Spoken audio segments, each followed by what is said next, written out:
हाँ जनाब। तब पुराने वक्त में क्या होता था? आप तो भी तभी ग्राउंड पर काम कर रहे थे शुरू शुरू में। तो फिर उस वक्त का क्या माहौल हुआ करता था? वो तो शुरू का दौर था मामूशी। तब स्मगलिंग एक नॉर्मल चीज़ हुआ करती थी। कड़ी रोक भी थी उस पर तभी। लेकिन आज के इतना झेलना नहीं पड़ता था उस वक्त, इसलिए तब थोड़ी राहत थी। मैं तभी मेरे शुरू के दिन थे गैंग बनाने के बाद। तो जाहिर है कि शुरुआत में ग्राउंड वर्क में मुझे भी शामिल होना होता था, वरना काम आगे बढ़ना मुश्किल था मामूशी। इसलिए हम ये सब लैंडिंग पॉइंट, शिफ्टिंग और बाकी सब भागदौड़ में मशगूल होते थे। तब एक नया अफसर आया इस शहर में। नाम था विवियन लोबो। ट्रैफिक का अफसर था वो। जूनियर लेवल पे होके भी उसका बोलबाला था क्राइम वर्ल्ड में। आज तो तुम देख ही रहे हो विवियन लोबो को इस शहर में सीपी के ओहदे पर। लेकिन तब वो नया नया आया था, एकदम गर्म खून मामूशी। उसने आते ही अपना जलवा दिखाना शुरू किया, हमारा माल पकड़कर। हालांकि हमारी बस ये शुरुआत थी और हमसे भी बड़े बड़े खिलाड़ी थे उस दौर में। लाला, चौकसी, अन्ना और वाजिद भाई, तब ये सब टॉप के खिलाड़ी थे इस धंधे में। मेरा माल पकड़ा था विवियन ने तभी, लेकिन वो बहुत कम था। लेकिन जो उसने इन 4 बड़े खिलाड़ियों के साथ किया था, वो तो तभी के कमिश्नर भी कर नहीं पाए थे। विवियन ने इस सब का माल पकड़वा दिया और उसका नाम हो गया इस सब में। हमारे हाथों बिखे हुए सीनियर्स को भी वो सुनता नहीं था। ना उसे सस्पेंड कर सकते थे, ना उसके ट्रांसफ़र, क्योंकि तभी के एक सेवक जी बबन राव को क्राइम ख़त्म करवाना था इस शहर से और अपनी बादशाहत यहाँ के राजनीति पर जमानी थी। इसलिए क्राइम का ख़त्म होना या फिर वो कम होना एक ज़रूरी बात बन चुकी थी बबन राव के लिए। और उसे अर्जुन के रूप में ये विवियन लोबो मिल गया, जिसने गुजरात में क्राइम की कमर तोड़कर रख दी थी। और उसे भाप लेने के बाद उसे इस शहर में लाया गया, हम सबका खात्मा करने के लिए। और विवियन लोबो ने बिल्कुल वही किया। उसे भी पता था कि वो बस बबन राव के हाथ का एक मोहरा है इस काम में। लेकिन विवियन का फोकस कुछ और ही था। ऑर्डर्स के अलावा वो एक अलग इम्पैक्ट छोड़ता था माफिया राज पर। उसे पता था कि अगर उसके काम से ऊपर वाले नाराज़ हुए तो उसका वक्त कम हो सकता है इस शहर में। इसलिए उसने कानूनी दायरे में रहकर अपना जलवा दिखाना शुरू किया और पूरा क्राइम वर्ल्ड हिल गया विवियन लोबो के सामने। हमारी तो बस एक शुरुआत थी उस दौर में मामूशी, इसलिए फ़ायदे नुकसान के बारे में तो कोई सवाल ही नहीं था मेरे लिए। लेकिन ज़्यादा फ़र्क पड़ा उस वक्त के उन बड़े खिलाड़ियों को, और उनको धंधे में बहुत नुकसान उठाना पड़ा। लेकिन पुलिस, राजनीति, समाज, जनता के साथ साथ माफिया राज में भी उसके नाम का बोलबाला हो गया। वो एक खतरा बन चुका था हम सब के धंधे के लिए, लेकिन साथ में एक इज्जत बन गई थी उसकी क्राइम वर्ल्ड में। हर कोई उसकी ड्यूटी की तारीफ़ करता था और उसे इस माहौल में हाथ लगाने की कोई सोच भी नहीं सकता था, क्योंकि हर कोई ये जानता था कि कोई तो है जो इस शहर में सही काम कर रहा है। बाकी सब तो बिक चुके थे हराम के पैसों से। सिर्फ यही एक खिलाड़ी था जो हमें तगड़ी टक्कर दे रहा था। क्राइम वर्ल्ड ने फिर उसे हटाने की बहुत कोशिश की और ट्रांसफ़र कराने के लिए हर कोई पीछे पड़ा। लेकिन ऑर्डर्स सीधे ऊपर से आते थे, नेता बबन राव की ओर से, और बबन राव अपने बात पर कायम था। और यहाँ विवियन लोबो, वो दोनों कुछ सुनने के मूड में ही नहीं थे और अपना अपना काम वो आगे बढ़ाते गए। एक वक्त ऐसा आया कि 4 में से 2 खिलाड़ी आपसी गैंग वॉर और पुलिस की कार्रवाई से ख़त्म हो गए, और जो बचे हुए 2 खिलाड़ी थे उन्हें अब तोड़ना विवियन लोबो के लिए बहुत आसान काम था। उसका पूरा ध्यान फिर उन पर था और इसलिए मेरे जैसे नए खिलाड़ी का काम बन गया। मेरा काम करने का तरीका, नई सोच, नए तौर तरीके धंधे में रंग लाए और मैं कानून से बचकर अपना धंधा बढ़ाता रहा। वक्त तेज़ी से बदल रहा था। बाकी राज्यों के क्राइम माफिया को इस शहर में एक नए खिलाड़ी की तलाश थी जो मेरे पे आकर रुक गई और फिर मेरा काम एक अलग लेवल पे चला गया। विवियन सालों इन दो गैंग्स के पीछे पड़ा रहा उन्हें ख़त्म कराने के लिए, लेकिन वो भी मान नहीं रहे थे आसानी से। इसलिए उनकी लड़ाई चलती रही सालों साल। इसका डायरेक्ट फ़ायदा मुझे हुआ। धंधा बढ़ रहा था, गैंग बढ़ रही थी और मेरा नाम भी।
विवियन और उसकी टीम को छोड़कर फिर मैंने बाकी सभी को ख़रीद लिया अपने पेरोल पर और मेरा काम आगे बढ़ाता गया।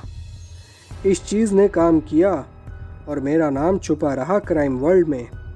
वो कहीं उछल कर सबके सामने ना आ जाए, इसलिए मैंने भी लो की रहना पसंद किया।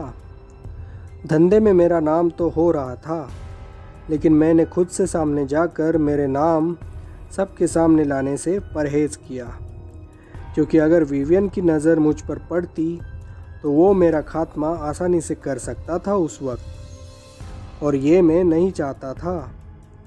मैंने दिमाग को खाली रख कर लोगों के पेट को भरने का काम जारी रखा और मेरा धंधा जल्दी जल्दी बढ़ता गया। वहाँ विवियन उन दो गैंग्स के पीछे पड़ता ही गया, लेकिन कहीं ना कहीं उनके सभी कॉन्टैक्ट्स भी मजबूत थे और वो बचते रहे। फिर ये चीज़ ने मेरी नज़रें चौंक गई। अब तक तो मैंने मेरे दम पर आगे बढ़ने की सोची थी, लेकिन बड़ा बनने के लिए किसी और बड़े का हाथ सर पर होना ज़रूरी होता है मामूशी। मैंने फिर उन तगड़े नेताओं की तरफ रुख किया जो राजनीति में मसल पावर और क्राइम को लाना चाहते थे। वहाँ का काम एकदम सीधा था, उन्हें राजनीति में आगे बढ़ने के लिए मदद करो और बदले में पैसा और शरण पाओ। ये नया वाला गेम एकदम तगड़ा था। पैसा भी अच्छा था उसमें और मौके भी। उन नेताओं के बाकी पर्सनल काम भी मैं निपटाता था और बड़ा होते गया मैं। फिर एक वक्त के बाद मुझे हराना नामुमकिन सा हो चुका था और तब मेरा नाम धीरे धीरे क्राइम वर्ल्ड में हर जगह होने लगा था। लो की रहकर भी मैं वो रोक नहीं पाया। और फिर मैं और मेरी गैंग विवियन लोबो के निशाने पर आ ही गए थे। विवियन ने पूरी फील्डिंग लगाई मेरे पीछे। हर कोई जानकारी उसने हासिल की थी और मुझ तक पहुंचने की कोशिश भी की उसने। इसका असर अब धंधे पर होने वाला था। मुझे पता था कि इस बार मैं तगड़े खिलाड़ी के सामने खड़ा हूँ। और तब रेड शुरू हुई हमारे अड्डों पर। पुलिस जंग पछाड़ रही थी मुझे धर दबोचने के लिए, लेकिन मैं आसानी से मिल नहीं रहा था विवियन को। उसने हर सही जगह पर उसके आदमी रखे, लेकिन वो मुझ तक कभी नहीं पहुंच सका। फिर वो दिन आ ही गया मामूशी। हाँ जनाब, शायद आप विवियन लोबो के मुलाकात के बारे में बता रहे हो, उसके साथ हुए आमने सामने वाले माहौल के बारे में। सही कहा ना मैंने जनाब? हाँ मामूशी, बिल्कुल। विवियन लोबो एक शातिर पुलिस अफसर था। उसे पता था कि मैं मेरे अड्डों पर आसानी से नहीं मिल पाऊंगा उसे, इसलिए उसने मुझे लैंडिंग का माल शहर में लाते वक्त रेड हैंडेड पकड़ने का प्लान किया। लेकिन उसके अलावा हर कोई बिक चुका था मेरे हाथों, इसलिए कोई भी मुझ पर हाथ डाले इससे पहले मुझे खबर मिल जाती और मैं वहाँ से गायब हो जाता था। इसका गहरा असर सीधे सीधे विवियन पर हुआ और फिर उसने बात अपने हाथ पर ली। रात भर वो घने जंगलों में हाईवे के पास रास्तों पर अपने टीम के साथ पहरा देता था। मुझे खबर मिल जाती थी और मैं दूसरे रास्ते से निकल जाता था या फिर डिलीवरी हफ्ते भर बाद कर देता था, ताकि रात भर पहरा लगाकर विवियन और उसकी टीम थक जाए और हम हमारे काम को सही दिशा में अंजाम दे सके। ये सब एक खेल बन चुका था उस वक्त, और अब विवियन डेस्परेट हो गया था मुझे पकड़ने के लिए। कच्छ के लैंडिंग के बाद हम स्टेट हाईवे को पकड़कर शहर में आ रहे थे। मुझे खबर लग चुकी थी कि अब विवियन का पहरा यहाँ लग चुका है, इसलिए मैंने स्टेट हाईवे को लगकर एक दूसरा कच्चा रास्ता जाता है वहाँ से अपना कॉन्वॉय निकाला। लेकिन जितना मैं सोचता था उससे कहीं ज़्यादा विवियन तेज़ तर्रार निकला। स्टेट हाईवे पर अपने काबिल अफसरों की टीम रखकर वो खुद उस कच्चे रास्ते पर एक मोड़ के रास्ते पर अपनी टीम के साथ झाड़ियों में छुपा था। और हमारा कॉन्वॉय वहाँ आने पर चारों ओर से गोलियाँ चली। पहले तो सभी गाड़ियों के टायर्स फोड़ दिए गए और फिर हमें सरेंडर करने के लिए कहा गया। सरेंडर का एक कानून था उस वक्त क्राइम वर्ल्ड में। अगर पुलिस से घिर जाओ तो रिटर्न फायर कभी मत करना, भले पकड़े जाओ इस सब में। तो मैंने फिर वही किया और हम सब पकड़े गए। एनकाउंटर होके मरने से अच्छा पकड़े जाओ, ताकि बाद में छूट जाने के बाद फिर से अपनी गैंग को एक साथ ला सको और आगे बढ़ सको अपने अपने धंधों में। काम एकदम सही जा रहा था। महीनों के लिए हम अंदर रहे।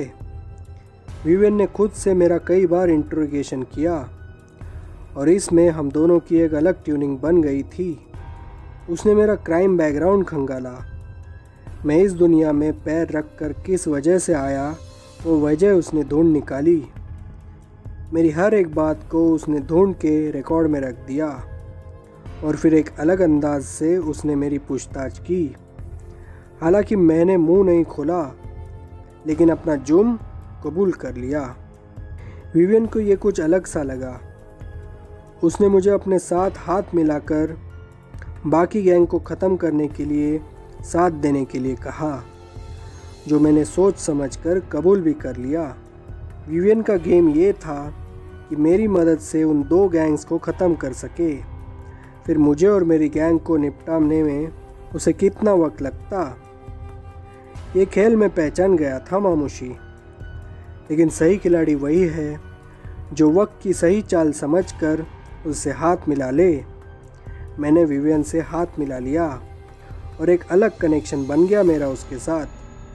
अंदर की टिप्स को छोड़ मैंने दूसरी टिप्स देना चालू किया दूसरे गैंग्स की, और विवियन का क्रैकडाउन शुरू हुआ उन गैंग्स पर। वक्त तेज़ी से आगे बढ़ रहा था। अब मैं और मेरे लोग लगभग 5 महीने लॉकअप में थे। तभी मुझे तुम मिले मामूशी। तब तुम वहाँ अपने पहले जुर्म की सज़ा काट रहे थे। मैंने तुम्हारी कहानी जानी।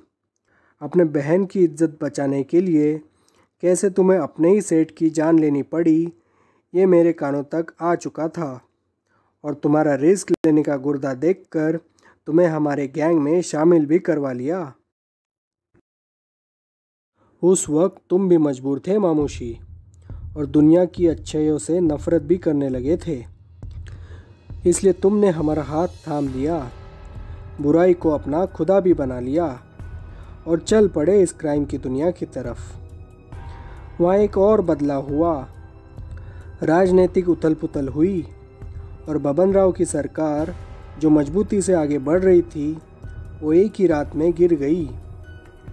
फिर क्या था, अपोजिशन वालों ने सत्ता पलट किया और वो गद्दी पर आए।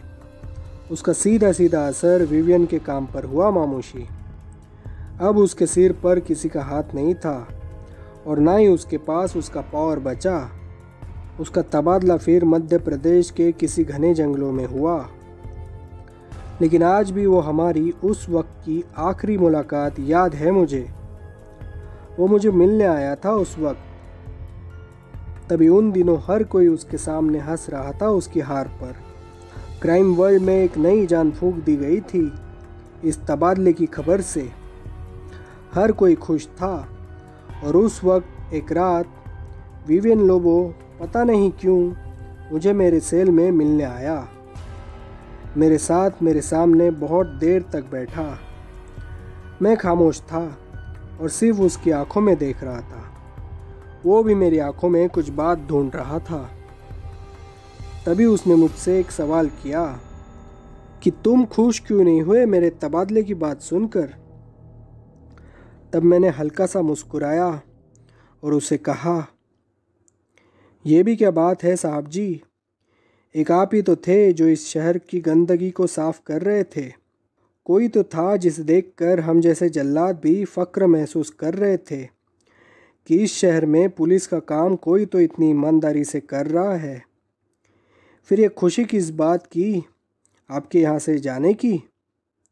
जितना आपको इतने महीनों से जाना पहचाना है साहब, तो ये तो उन ऊपर बैठने वाले लोगों की नाफरमानी है जो वो आप जैसे हीरे को पहचान नहीं पाए और बस एक कांच का टुकड़ा कहकर उठा के बाहर फेंक दिया आपको। वैसे तो आप मेरे दुश्मन हो मेरे धंधे में, लेकिन ईमानदार दुश्मन तो खुदा से भी प्यारा होता है साहब, क्योंकि वो वार करेगा भी तो भी सामने से, और एक बहादुर की तरह जैसे आप करते हो। ये जनता आपको बहुत मिस करेगी साहब, और हम लोग भी। बस इतना कहकर मैं चुप हो गया।